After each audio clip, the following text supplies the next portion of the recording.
Before I explain why, I have to note that the two of us, between the two of us, we have left 10 children of an average age of 5 in California. So these are the sacrifices we make. Actually, it's quite easy to leave 5 children behind sometimes. Actually, I have the twins with me.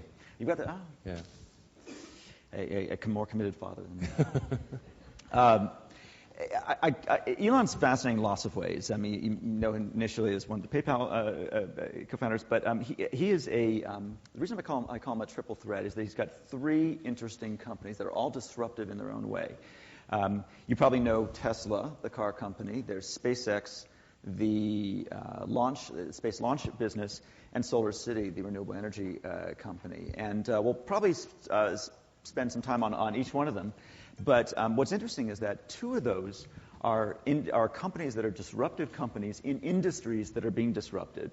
And then that's energy and cars, and the other is a company that intends to disrupt the industry in the form of space. There's probably no better example that I can think of somebody who really comes into an industry with the concept of, you know, there's a better way. I'm going to ignore everything that's come before. I'm going to rethink the assumptions about this industry from first principles and see whether I can do it differently. So let's talk about cars first. Tesla. Tesla is pure electric, and one of the first car companies to come to market with this. Tesla's about 5 years old at this point. When you started the company, climate change was not in the news, oil crises weren't in the news, Detroit seemed pretty sound, the economy was doing well. Since then, Detroit has collapsed. You know, climate change has become the issue du jour, and the economy has tumbled. From your perspective, what has changed about your initial presumptions about Tesla when you looked at what's happened in the world around since? Well, actually, I should go back much further than 5 years, because my interest didn't start 5 years ago. In fact, it was really when I was in college, there were 3 areas that I thought would most affect the future of humanity, and those were the transition to a sustainable energy and transportation sector, the internet, obviously, and space exploration, in particular the extension of life to multiple planets. Mm-hmm. I didn't expect to be involved in the latter, actually, but I originally went out to California not for the internet, but actually with the intent of doing a PhD at Stanford in material science and physics of high energy density capacitors for use in electric cars, which continued on some research I'd done at a couple of summers before that at a company called Pinnacle Research. So electric cars have been a long time. I mean, I used to talk to my dates about it. I don't think they were too impressed, but I mean, I think it's just sort of it's the obvious solution, and kind of always has been. The thing that really the key sort of enabling technology that's made it possible for electric cars to be competitive with gasoline cars is lithium-ion. So high energy density chemistry of lithium-ion. That's kind of like at the foundational level. And so when that came out, I realized that previously where the best range had been about 120 to 140 miles with nickel metal hydride, and lithium-ion has twice the energy density of nickel metal hydride, you could have a car with a roughly 250-mile range. And then it was in 2003, I had lunch with Harold Rosen and J.B. Straubel. J.B. became the CTO of Tesla and really was the guy that drove the Tesla technology forward. And he won MIT's Innovator of the Year award recently, like last year. And so it's a long-standing interest. And in my view, it's an inevitable thing. The reason I put so much time and effort into helping create Tesla is because I'm hoping we can accelerate that transformation. It's a transformation that is slowed down by the fact that we are not paying for the true cost of gasoline at the pump. Mm-hmm. Because it's a tragedy of the commons problem. It's similar to sort of fishing stocks. Since nobody's paying for those fishing stocks, they get depleted. And since nobody's explicitly paying for the CO2 capacity of the oceans and atmosphere, it's getting consumed. Right. We will pay for it down the road, but we're able to sort of ignore it for now. And so you don't have the economic forcing function that should be there at the pump, which probably should be $10 gasoline, right. Is not there. So you have to try to bridge that gap with innovation. Well, so you said that was slowed because of that, but in fact, when you started, it was true the negative externalities of carbon weren't priced. But I mean, it seems more likely that those negative externalities will be priced going forward. It seems like it would have accelerated, not slowed. You know, in other words, what's changed since your founding vision seems, in that case, to have only made the case stronger. Yeah, absolutely. And I think that there is going to be an increasing, there is an increasing force to price in the carbon, having a carbon tax or cap and trade, which is, cap and trade is just an inefficient carbon tax. Exactly. Yeah. By the way. So I'm like an anti-tax guy, but I'm pro-carbon tax because you just got to price it in. It's the paradox of Silicon Valley libertarianism, is that everyone's for carbon taxes. Yeah, absolutely. For good reason. So the promise and the opportunity and the technology all seem pretty clear. But I mean, let's just take Detroit in particular. So you started as a startup company in an industry dominated by giants. Now those giants are bankrupt. They're dissolving. Will be reformed in some other way, shape. Two questions. What would you have done differently had you known that Detroit was going to go through what it's going through now? And I'll ask the second question afterwards. I don't think we would have done anything. I mean, there certainly were many mistakes made in the creation of Tesla, no question. Lots of mistakes. But I can't say that there were any external things that were responsible. We were entirely responsible for our own foolishness. But so when you look at the structural change in the car industry right now, starting from manufacturing through financing, through the dealer network, et cetera, do you not see any path emerging that would be a natural one for Tesla to take advantage of the opportunities lost by the giants? I'd like to take over some of the manufacturing plants. So when the mess gets sorted out, I'd like to have a conversation with whoever's in charge at the time, the cars are or whatever.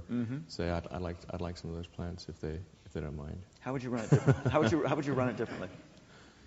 How would I run it differently? I think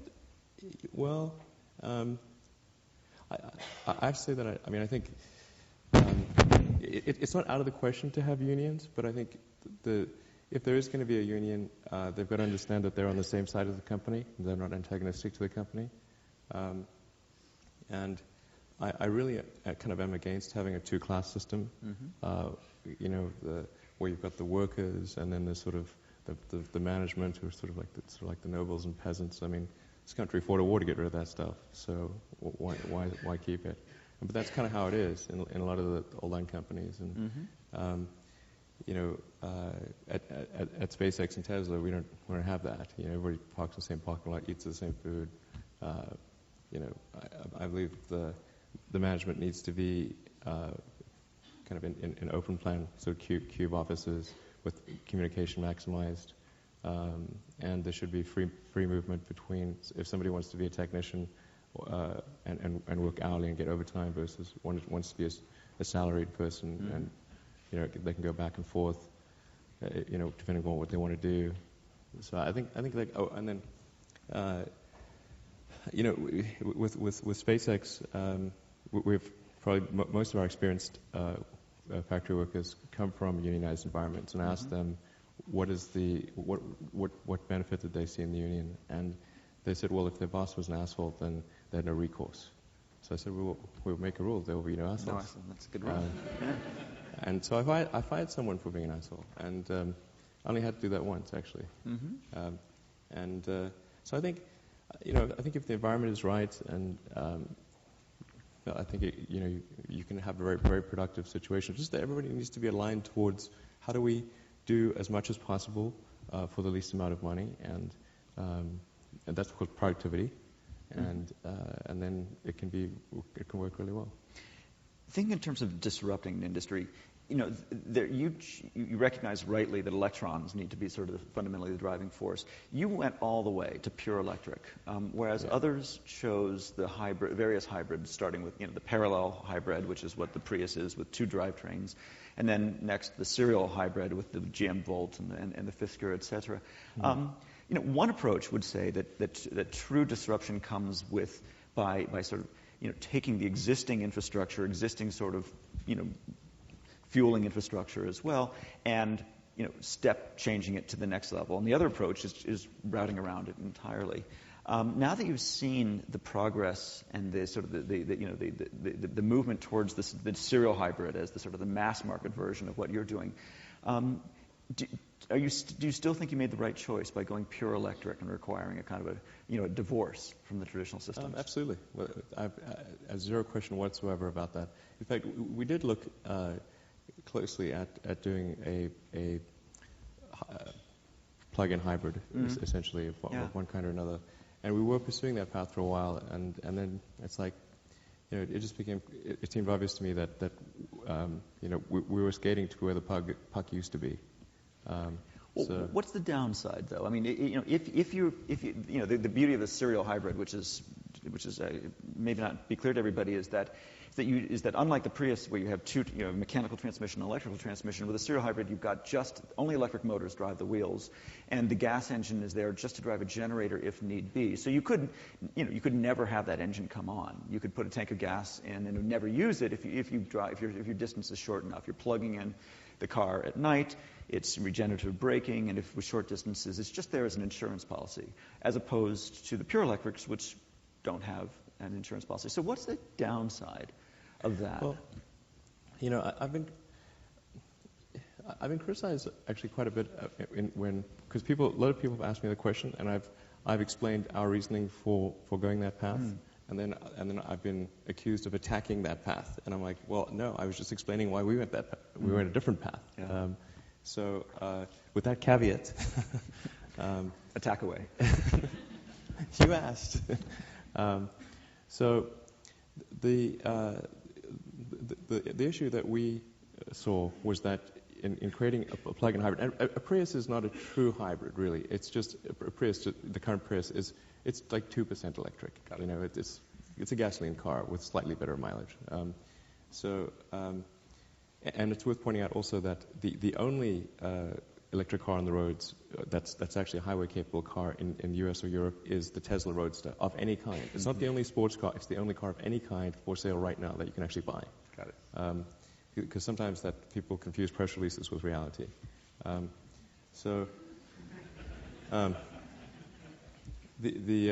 reason we went with pure electric is if you ask an engineer just to create the best gasoline car for a given amount of weight and cost, so weight and cost fixed, as it always is, and you say make the best gasoline car or make the best electric car, you will have a superior electric car or you will have a superior gasoline car. If you say split the baby, well, you're going to have an impaired electric experience and you're going to have an impaired gasoline experience. And then you need to drill down to an important technical point, which is that battery cell chemistry is either power optimized or energy optimized. Now, a lot of people out there don't even know what the difference between power and energy is. So energy is the rate at which you can consume. Power is the rate at which you can consume energy. Energy is the total content. It's like that's the number of hours that your laptop can run or the range of your car. Power is the acceleration, effectively. So because of this, you can't have both in cell chemistry. You've got to pick one. And if you've got a small battery pack, that means you're forced to go to power optimized. And so the battery pack isn't proportionately smaller as you might think it would be. If you have a 200-mile range electric car, or you have a 50-mile range, and you have a 50-mile range plug-in hybrid, it sounds like the battery pack should be a quarter of the size, but it isn't. It's actually about half the size because of this. Because you're forced to have a 50-mile range pack deliver the same power as unless you have the engine running, in which case Exactly. You blow your electric off. And why do I care about size? Or does that correlate to weight and cost as well? Yeah, absolutely. Okay. Definitely. So it's one half the weight, one half the cost? Pretty not much, 1/4? yeah. Okay, Yeah, I understand. Okay, so you wanted an optimal electric rather than a compromise vehicle. Yeah, and now of course you have to address the range issue with an electric car. So the way that we approach the range issue with our sedan is that we're offering a 300-mile range version of the sedan. We're making it such that you can charge at the limit of the cell chemistry, which is about a 45-minute charge, and you can swap out the battery pack fast. They can fill a gas tank. So I know Shai's coming on soon. Maybe Shai will be switching out battery packs for us in the future. Well, we'll ask the same questions to him. Looking at Detroit again, I won't ask you to be the car czar and what you would do, because I think you've said in the case of the one factory. But what do you think will happen?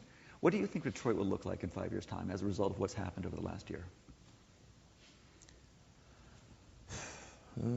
Well, it's I always have trouble predicting those things, but I think it'll probably be a healthier place.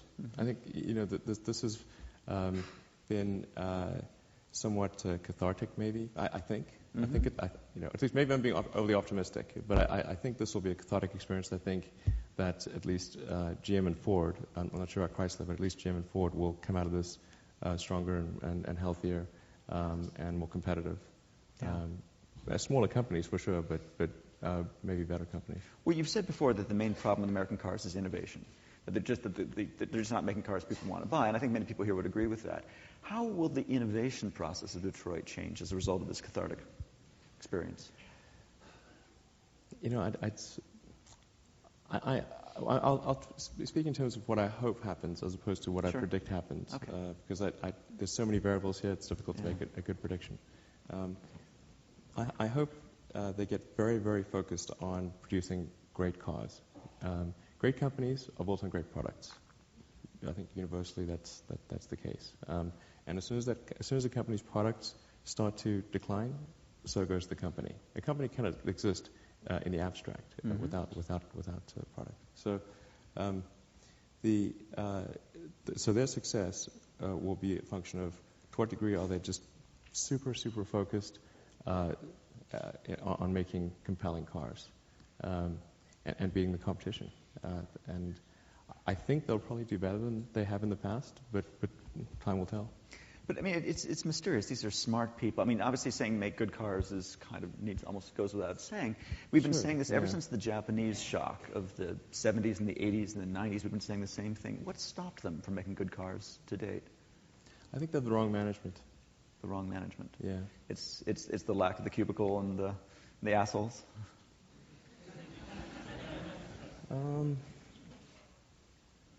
Well, GM has had the wrong management for a long time. Ford seems to have gotten a little better. You really need the product guys running a product company. I mean, the path to the CEO's office should not be through the CFO's office, and nor should it be through the marketing department. It needs to be through the engineering design. I think if you look at the German companies, the path to CEO is through engineering. I mean, it's you look at guys like the head of Daimler. That's Dr. Zetsche. Not that I think people need a PhD, obviously, but he's a hardcore engineer. You look at the head of VW, Winterkorn. I mean, these guys. I mean, they're really good. So your solution would be to put the engineers in charge? Yeah. Okay. I'm okay with that. We're going to be talking more about cars later with Shai, and actually, I will ask one last question, and we'll ask Shai the same question. What do you think of Shai's model? By the way, Shai Agassi does a Better Place, which you'll hear about later today. This is a model where it's also an electric car, but rather than selling cars, they're selling selling transportation, and they charge a subscription model like a cell phone, where you pay for the miles rather than necessarily the car. And it's an end-to-end transportation business as opposed to a car business, whereas yours is a car business. Yeah, we sell cars. Okay, so sell cars. Okay, glad we got that clear. So we'll ask Shai the same question, but what do you think of his approach? Well, I'm not sure I totally understand everything that goes into Shai's business, but I mean, in the future, I don't think right now, but in the future, there will be a need for a fast charge infrastructure between cities. Mm-hmm. I don't think there's any need for any infrastructure within cities, Mm-hmm. but I do think there's a need for charging, because I mean there are outlets everywhere. I mean, there's, where is there not a plug or a wall socket?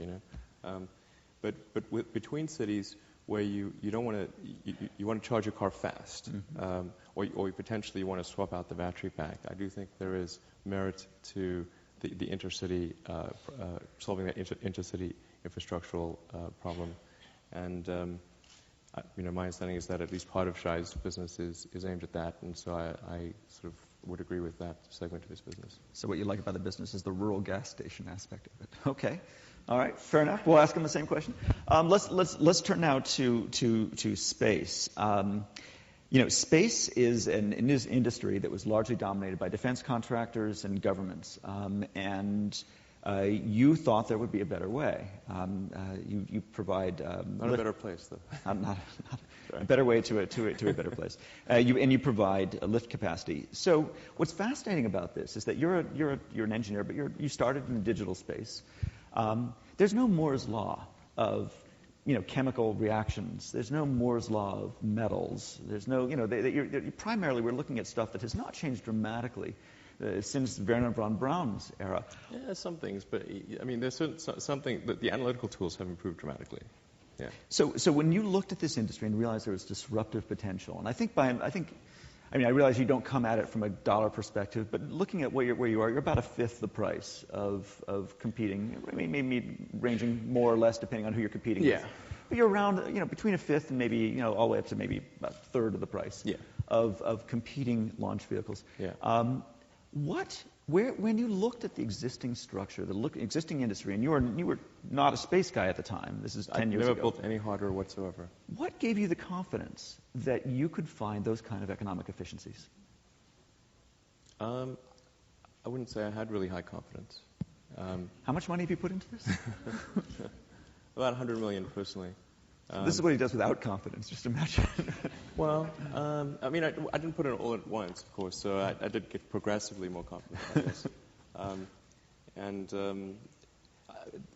I basically just got together over a series of Saturdays with some really good rocket engineers, and we were just trying to figure out, is there anything is there any sort of physics issue here that prevents us from making substantial improvements to the cost? And then after a few meetings, it was clear that there wasn't one, so therefore I knew success was one of the possible outcomes, although not necessarily a probable outcome. Mm-hmm. But my reason for going into space was just I think it's a very important thing for the future of humanity, and we should be on a path to making life multiplanetary. And if companies like SpaceX don't enter the space arena, then it will never happen. So what struck you as most broken about the existing industry as you were entering it? There's very little competition domestically. Mm-hmm. There's competition on the international level, but there's very little competition domestically. It's dominated by large government contractors or state agencies, and their motivations are all in the wrong direction. They're cost-plus contractors, so their motivations are to make things more expensive, not less. Mm-hmm.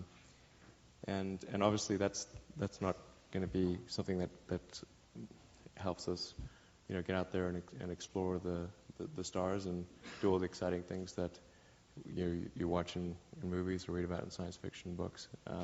So you needed new entrants. It's like you don't get Schumpeter's creative destruction unless you have new entrants. Mm-hmm. And the rocket business is particularly difficult for new entrants because it's such a high capital endeavor, and it's a very difficult technical problem. And with the number of people that actually know how to do it is very small. And And so it's very tough to actually. It's a naturally. It's one of those industries which is naturally very unfriendly to new entrants. As the car business has become, it didn't used to be, but today's car business. I mean, if you want to have a car, if you want to go into production with a car, there's a body of regulation that would probably fill this room. I mean, it is crazy how much regulation there is on every cars are there's every nuance.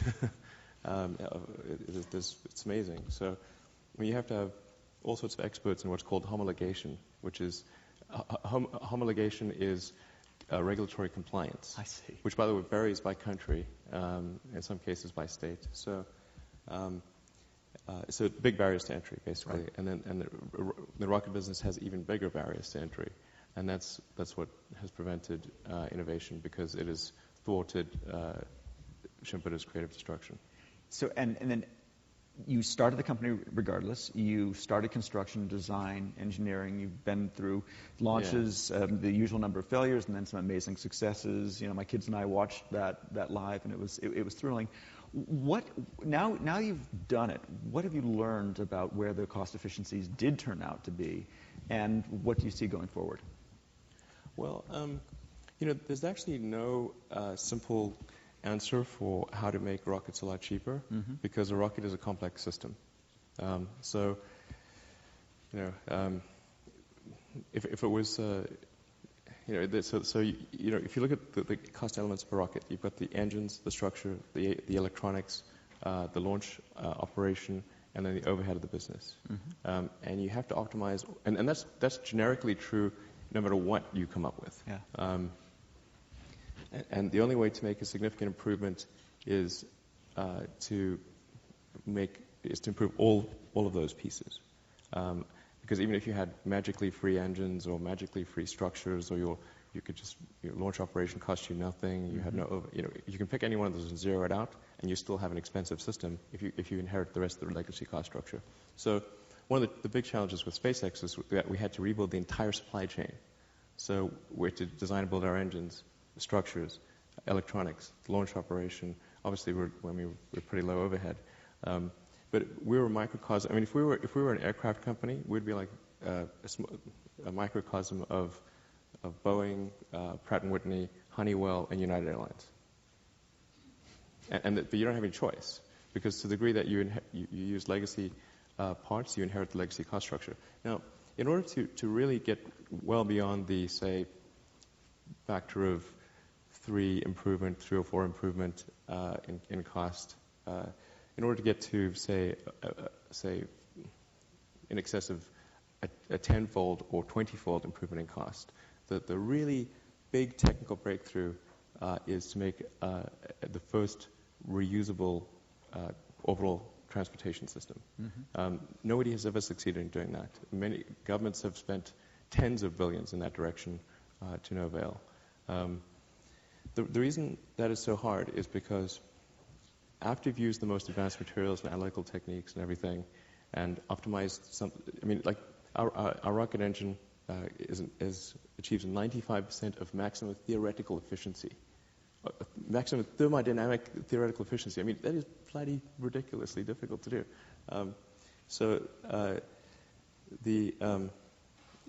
But after you've really used some very smart people and the best techniques, the best materials and everything, you get 2 to 3% of your liftoff mass gets to orbit, to low Earth orbit. And then that's for an expendable rocket. Okay, now you say you've got to make it reusable. It means you've got to make it robust against a very difficult reentry. It's got to have a heat shield. It's got to have a parachute. It's got to either have airbags if it's coming on land, or it's got to be robust against a seawater landing. It's got to be seawater proof. If it's the upper stage, it's got to have deorbit engines and an even bigger heat shield. And all of this subtracts from the mass, from your mass capability to orbit. And historically, when governments, because only governments have done this before, as they've gone along this process, they've found that they would get part of the way and then discover that success was not one of the possible outcomes. And then they would abandon it. So, the closest thing we've gotten is the space shuttle, which is partially reusable, but the main tank of the space shuttle is expended every time. Yeah. And even the parts that are reusable are so expensive to reuse that the space shuttle costs more than an equivalent fully expendable rocket. So the space shuttle is about $1 billion a flight. It's easy to figure this out. The shuttle budget is it's about $4 to $4.5 billion a year. Just divide that by how many flights occur in a year. If you take something like the Delta IV Heavy, which was designed by Boeing, that has more payload capability than the space shuttle and costs only $250 million. So people often use the space shuttle as an example of why people shouldn't try to make things reusable in space, because that's what happens. And that's why you chose not to go that route. No, actually, we are aspiring to make it reusable. So the aspiration is to make a fully reusable orbit class launch vehicle, but it will take us a few years. I should note that because we seem to have these inadvertent pairings, Jeff Bezos is going to be on later today, has his own reusable space company, Blue Origins, which is, well, he could tell you more about it then, but do you know anything about what they're doing? They don't let much information out. Jeff may choose to talk about it today, but I don't have that much. They did a little sort of hovering demonstration. That's the only one I'm aware of. But there's an important distinction that has to be made between a suborbital spacecraft, rocket, if you will, or an orbit class, because there's a big difference. So if you take something like Spaceship One that Bird Rutan and Scaled Composites did, which is the basis for Virgin Galactic. This is the space tourism business. The suborbital space tourism business, yeah.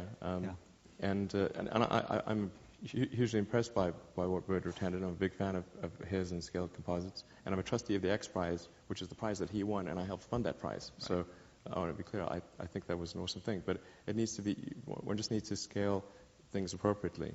To do a suborbital flight, a terminal velocity of Mach 3 is fine. To get to orbit, the terminal velocity of Mach 25 is the passing grade. And the energy required scales with the square of the velocity. So the energy required to get for the orbital flight is 625 units of energy. For the suborbital flight, 9 units of energy. So you have about 1.5% of the energy necessary to reach orbit. Okay. People often say, well, are we competing with what Virgin Galactic is doing? Like, no, definitely not.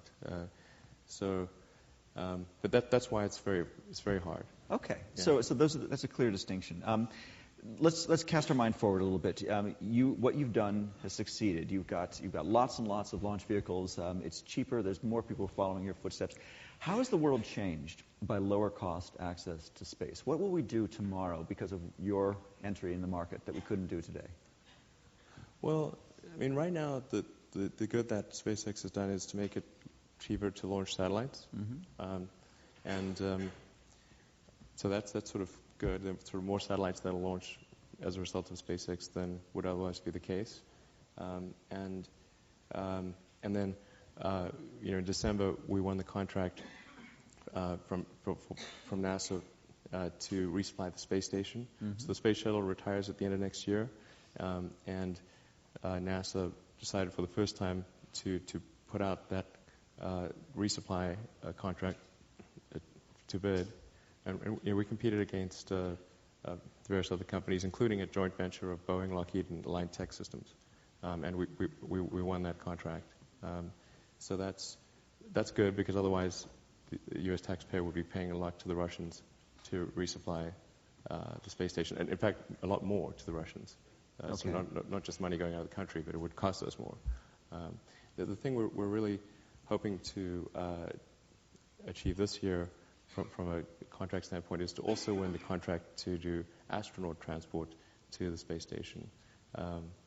And we'll see how that goes this year. So you're going to have a human on board the rocket. Let's talk a little bit about risk. Yeah. When Wernher von Braun started in the rocket business, they were doing V2s, V1s. God knows what the success rate, but presumably they lost a lot of them. They were, it was wartime Germany. They were incredibly innovative, moved very quickly, and they got a lot done. Then we had a civil space program with NASA, et cetera, and then we did manned space. And then we had Challenger, et cetera. And I presume our tolerance for risk as a nation for manned space became very, very low. We just basically don't want to lose anybody in space anymore. Yeah. And now, as a government, as an agency, if you lose someone in space, then then people get fired, congressional hearings. It looks terrible. How is it different for you? How do you look at the risk of manned space as a private company, and how does that differ from the way an agency looks at it? Well, anything we could possibly think of to make that vehicle safe. Well, I assumed as much, but you can't. We have sort of a zero tolerance as a nation. Well, I want to be at this point. One thing I want to be clear about is that SpaceX will never make a decision that compromises reliability in order to save money. So that there's a false dichotomy that's often there between reliability and cost. In fact, if anything, I think that there's an inverse relationship. And you see this actually in some other modes of transport where something like a Toyota Camry is actually far safer and more reliable than a Ferrari. Or in airline transportation, I don't think anyone thinks they're taking a crazy risk with their life by buying a ticket on Southwest instead of paying twice the price on some other airline. But there is, for some reason in space, this false dichotomy created between reliability and cost. So our first priority is always reliability. As far as as people potentially dying, I think we do need to accept that people will die. They will. They die in every mode of transportation. And we shouldn't shut down that mode of transportation just because somebody died. We also need to figure out why what went wrong and make sure it doesn't happen again. But it will happen, and we should be prepared to expect that will happen, and don't panic. As the Hitchhiker's Guide to the Galaxy says. And when you look at NASA today, to what extent does that $1 billion for the space shuttle reflect what you think is sort of necessary safety considerations versus over-engineering because of a lower tolerance for risk? Well, the space shuttle is a case where it is aspects of the design really limit its safety. The really two most dangerous times are the ascent phase and the descent phase. The in space is usually fine, but so on the ascent phase, it's really a good idea, I think, to have an escape system. The shuttle does not have an escape system, and the shuttle, the crew compartment is pasted right in between the solid, between the two solid boosters and right on the main tank. If something goes wrong, you're right at ground zero. Yeah. Whereas a vertical rocket, if the crew capsule's at the top, you've got a lot in between you and the main stage and all that. So, so I think there's the lack of an escape system on ascent is not a good idea. So you'll be adding that to yours? Oh, definitely. Okay. And then on reentry, if you have a wingless design, a capsule design, which by the way is actually still a lifting body. People all think it comes in like a cannonball and it just lands wherever it lands or something like that. But actually, it has a lift vector. So it uses an offset center of gravity to create a lift vector that you can steer the thing. And in fact, even in the Apollo era, they were able to steer the capsule to within a 1-mile radius of its intended landing location. That's without GPS or anything. Yeah. We can steer it to the only error will be wind drift for when the parachute's open. But the advantage of that is that it's a naturally stable system. So the heat shield is always pointed down, and even if your electrical systems get fried and something goes haywire, and you'll still be safe. And in fact, this has happened with the Soyuz. Yeah. They've had numerous near misses with the Soyuz, but because of the inherent stability of the craft and the fact that you don't have to have control surfaces and flaps and landing gear and wings and all of which can kill you, then even when things go wrong, you're still okay. And because you can have that big base heat shield, you can afford to have materials which are much more resilient than what's on the leading surfaces of a wing, because any sharp surface concentrates the heat. Yeah. So that really limits the kind of materials you can use. So you're forced to use very brittle materials on the space shuttle. Because of the wing? Because the wing edge. Basically no wings. Wings bad. Wings are bad. And, there's no air in space. Got it. So but it looks so cool. I think there was some inherent appeal to the space shuttle because people thought, I fly in things with wings. Yeah. But we don't try to make, one mode of, if something is supposed to go in the water, we don't try to make it look like a car. You don't make a plane look like a boat. I mean, it's blame Hollywood for this. Yeah. Okay. Well, we have. I want to get to the questions really quickly, but I just wanted to just remind everybody about Solar City as well, sure. which is your the number one solar provider for sub-utility scale. Right. Exactly. Business you've been in for it's about 3 years, approaching its fourth year. And I want to give huge credit to Lyndon and Peter Reif, the co-founders of that company, who have done a mind-bogglingly good job.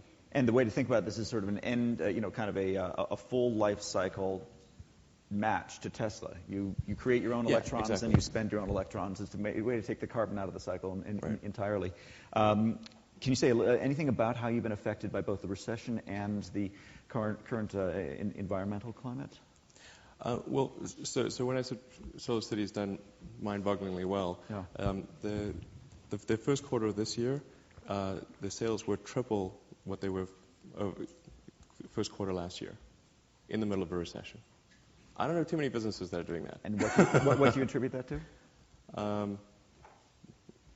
Outstanding execution by Solar City, and just having Solar City is also, it's kind of a complex system problem because they're kind of like the Dell of the solar industry. So Solar City doesn't make the solar panel, but they do what's called balance of system. So that's the sales and marketing, the relationship with the end customer, the design of the system specific to a roof, the installation hardware, the wiring, the permitting. I mean, and a lot of it's quite unglamorous, I should point out. But it's also 60% of the value equation for anything outside of the utility scale. And as right now there's vicious competition at the solar panel level with the American manufacturers, European, Chinese, and they're all beating the living daylights out of each other on the panel level. Yeah. And so the panel costs have come down quite a bit. But if we don't solve the other pieces of the equation, then solar power will still be very expensive. So that's what Solar Cities. I think a lot of people misunderstand, think of solar business as like a silicon business, but it's really a contractor business, right? You're talking about permitting, about roofs, about hammers, and utility trucks and that kind of stuff. And there's no Moore's law of that. So we've got about 5 minutes, and I wanted to open questions to the audience. I think we've got one in the back, and then as I see hands, I'll direct microphones to them. Yes, sir. Thank you, Chris. Barry Ritholtz. I have just a quick comment and a question. The comment is the answer to your question, where is there no outlets? Seems about half the airport terminals in the United States have no outlets, but that's just my experience. I have to ask you a question. All three businesses that you're involved in, electric cars, space exploration, and solar, all could possibly be helped in orders of magnitude by a major breakthrough in the physics of the underlying technology. Where do you think you're most likely to see that sort of fundamental Manhattan Project type breakthrough of those three businesses?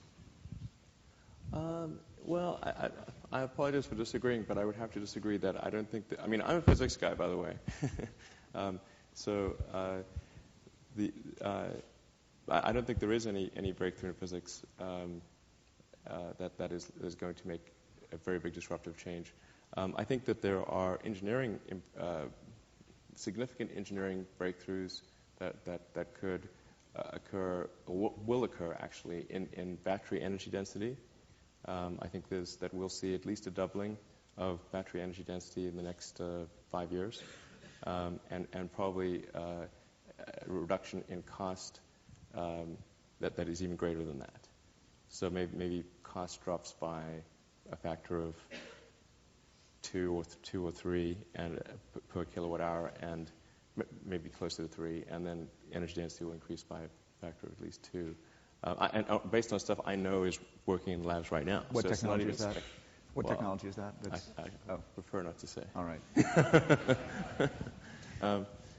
And by the way, in a lot of airports, they actually do have plugs. In fact, in LAX, you get to park right next to the gate in a special parking lot, special parking spaces reserved for electric cars. Okay. Question. It's over there. Sorry, I can't see any lights. Hey, Elon, Mark Flieger. I was just wondering, you've got Falcon 9 vertical on your pad at Complex 40 at the Cape last year. Can you talk a little bit about the status of Falcon 9? Sure. So Falcon 9 is our big rocket. That's the one that'll be servicing the space station and launching biggish satellites. And that we expect that to be on the flight vehicle to be on the launch pad later this year, maybe 3 to 4 months from now, and then launch shortly thereafter. But it's always difficult to predict the final phase of development for any complex thing, but we're at the sort of 95% level right now. Terrific. I think we've pretty much run out of time. If there are any other questions, then sparing those, I will ask everyone to please join me in thanking Elon Musk. All right.